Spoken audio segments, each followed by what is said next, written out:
Morning छात्रों, एक बार फिर से स्वागत है दिल्ली इंटर कॉलेज के यूट्यूब चैनल पर। जैसा कि कोविड-19 के तहत ऑनलाइन स्टडी का क्रम जारी है और जैसे कि एक गुड न्यूज़ आने वाली है, हम आपको बता दें कि हो सकता है कि 17 या फिर 18-19 तारीख से हमारे विद्यालय खुलने की कुछ चांसेस हैं और देखते हैं कि अगर सब कुछ सही रहा तो हमारी क्लासेस ऑफलाइन सोशल डिस्टेंस के साथ हमारी क्लासेस जो हैं वो जारी हो सकती हैं। तो हम सब लोगों के लिए एक अच्छी गुड न्यूज़ है कि विद्यालय क्लासेस लौटेगी, ऑफलाइन क्लासेस शुरू होंगी, बच्चे टीचर से मिल पाएंगे और अपनी समस्याओं का सॉल्यूशन उनको कर पाएंगे।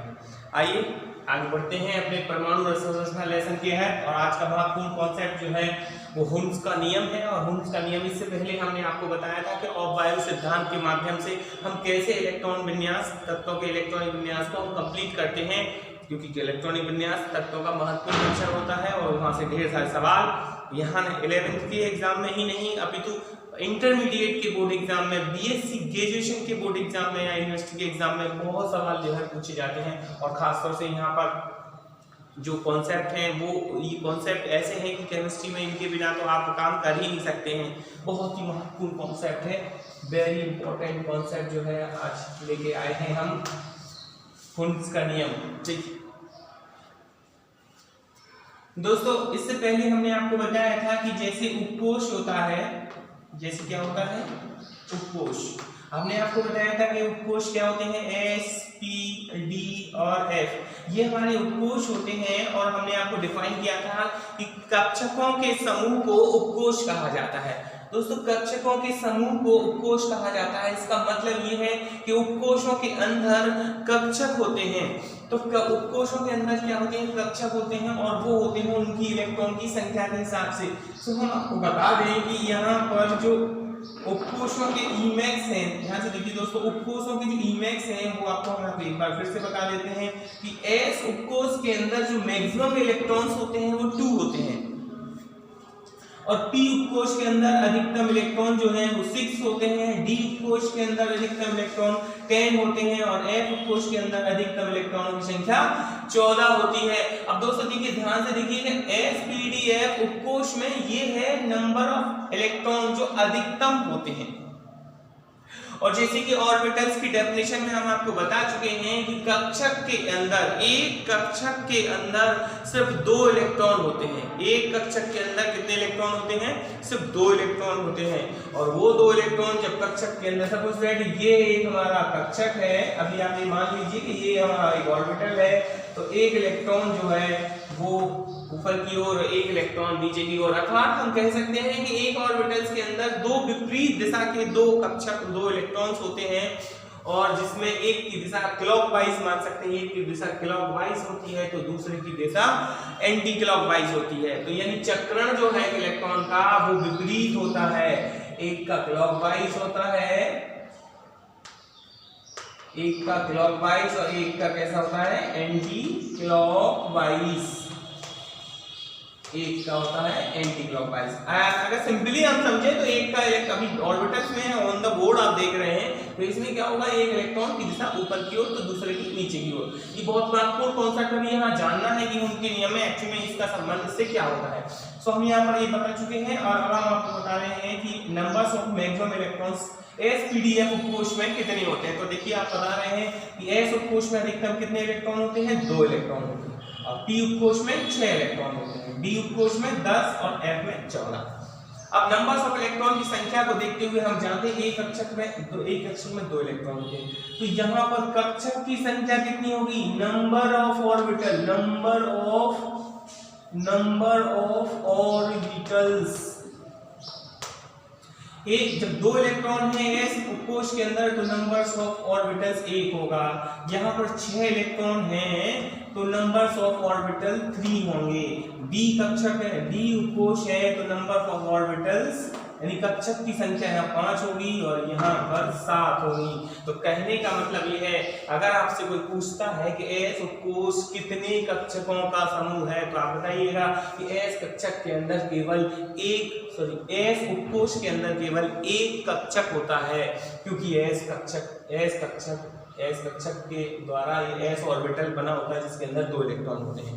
अब बात करते हैं p उपकोष के अंदर जो 6 इलेक्ट्रॉन होते हैं वो उसके 3 कक्षकों में जाते हैं। इसी तरह से 5 कक्षक और 7 कक्षक मिलकर के d और f उपकोष को कंप्लीट करते हैं। अब ध्यान से देख लीजिए आप ये नंबर्स ऑफ इलेक्ट्रॉन। अब बात करते हैं कि जो इलेक्ट्रॉन्स जब कक्षक में भरते हैं, उपकोष के कक्षकों में इलेक्ट्रॉन भरते हैं, तो ये भरने का जो तरीका है वो हुंड जी ने हमें बताया था। हुंड जी कैसे बताया है, कैसे दिखते हैं इसको। इसमें महत्वपूर्ण बात क्या है, इन्होंने कहा था, जैसे एग्जाम्पल हमने ले लिया p उपकोष, हमने ले लिया p उपकोष। इन्होंने क्या बताया था कि जैसे p उपकोष है, इलेक्ट्रॉन्स कितने होते हैं p उपकोष में? 6 इलेक्ट्रॉन। इलेक्ट्रॉन कितने होते हैं? 6। अब p उपकोष में जैसे हमने बताया p उपकोष कितने कक्षकों का समूह होता है? 3 कक्षकों। तो इसके 3 कक्षक, सपोज दैट हमने ये 3 कक्षक 1 2 3, p उपकोष में 3 कक्षक, ठीक है। p उपकोष में 3 कक्षक है। जैसे कि अगर हम नाम बताएं तो इसका नाम px, इसका नाम py और इसका नाम pz। p उपकोष के ये 3 कक्षक हैं, 1 2 3, px py और pz, और ये 6 इलेक्ट्रॉन हैं। तो ये 6 इलेक्ट्रॉन जो हैं जैसे कैसे भरेंगे इसमें, तो इसमें क्या होगा, पहला इलेक्ट्रॉन यहां जाएगा, पहला इलेक्ट्रॉन ये, दूसरा इलेक्ट्रॉन ये, तीसरा इलेक्ट्रॉन ये आपके पहले 3 इलेक्ट्रॉन, ये देखिए नंबर 1, ये दूसरा, ये तीसरा। अब पहले 6 में से 3 पहले इलेक्ट्रॉन, एक इलेक्ट्रॉन पूरे p उपकोष के तीनों कक्षकों में एक ही दिशा के हो गए, क्लॉकवाइज। देखिए बात, क्लॉकवाइज हो गए, देखिए ऊपर की ओर। अब बाकी जो 3 बचे हुए हैं वो इलेक्ट्रॉन बस इन्हीं कक्षकों में एंटी क्लॉकवाइज जाएंगे। ये चौथा, ये 5वां और ये 6वां इलेक्ट्रॉन, ये 6वां इलेक्ट्रॉन। ये है हुंड फ्लो। हुंड जी ने हमें बताया था कि किसी उपकोष के सभी कक्षकों में जो इलेक्ट्रॉन का युग्मन होने का काम है, मतलब इलेक्ट्रॉन के कपल होने का काम है, मतलब इलेक्ट्रॉन जब जोड़ियां बनाता है, तो वो जो काम है वो तब तक स्टार्ट नहीं होगा जब तक उस उपकोष के सारे कक्षकों में एक दिशा के एक इलेक्ट्रॉन प्रवेश ना कर जाए। तो ध्यान से देखिए ये स्टेटमेंट क्या है, स्टेटमेंट है किसी उपकोष के सभी कक्षकों में जोड़ियां तब तक नहीं बनती हैं या इलेक्ट्रॉन युग्मित तब तक नहीं होते हैं जब तक एक कक्षक के अंदर समान दिशा का एक इलेक्ट्रॉन प्रवेश ना कर जाए। दोस्तों तो ये हुंड का नियम है। अभी जैसे कि हम आपको देखते हैं कि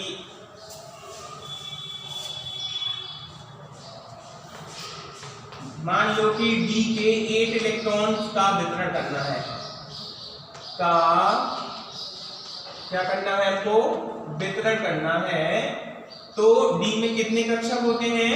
5 कक्षक, 1 2 3 4 5।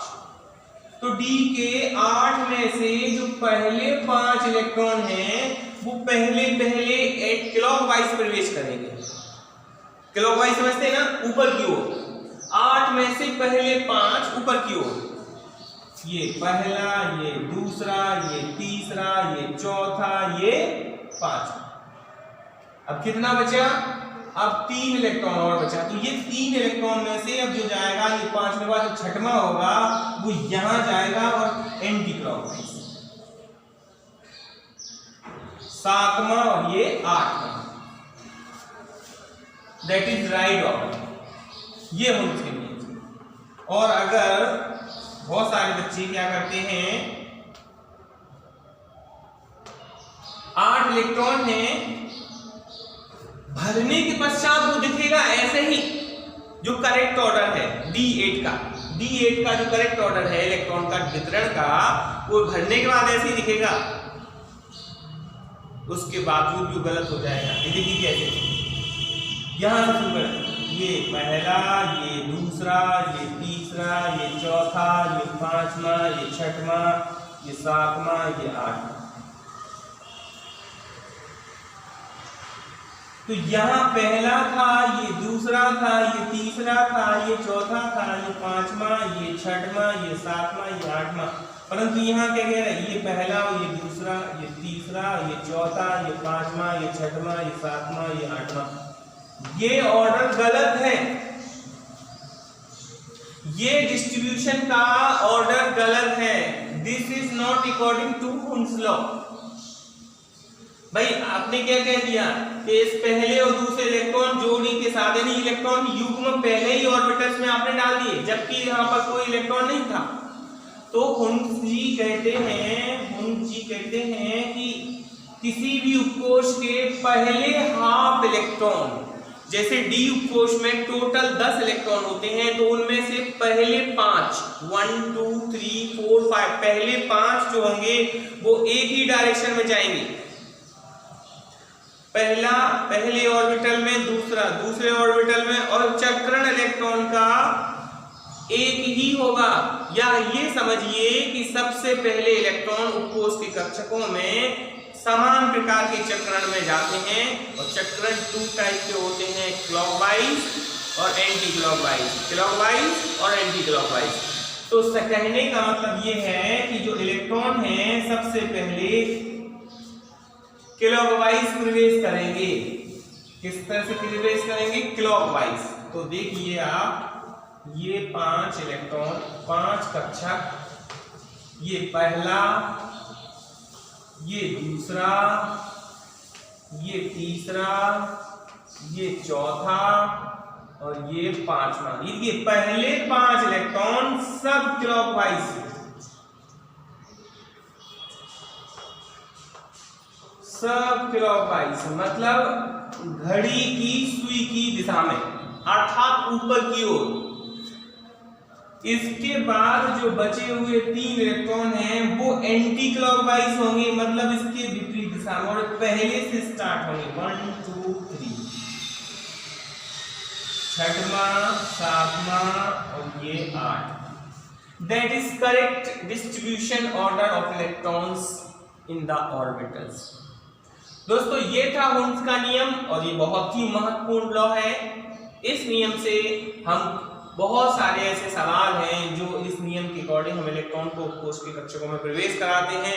यदि हमको वितरण करने का सही तरीका नहीं मालूम तो आगे के कॉन्सेप्ट भी हमारे, जैसे कि क्वांटम नंबर्स जो कि नेक्स्ट टॉपिक है अपना, उसको हम पढ़ेंगे तो वो बहुत कम समझ में आता है। दोस्तों यहाँ से ये बहुत ही महत्वपूर्ण, अति महत्वपूर्ण प्रश्न यहाँ से आ सकता है आपका इलेक्ट्रॉन का डिस्ट्रीब्यूशन से संबंधित। यहाँ पर एक प्रश्न पूछा जा सकता है कि सही वितरण कौन सा है, निम्न में से हुन्स के नियम के अनुसार सही वितरण कौन सा है। ठीक है दोस्तों, आज के लिए सब इतना ही। हुन्स का नियम, उसके बाद नेक्स्ट वीडियो में हम मिलेंगे और लेकर आएंगे क्वांटम संख्याएं, जो बहुत महत्वपूर्ण क्वेश्चन है। तब तक के लिए नमस्कार।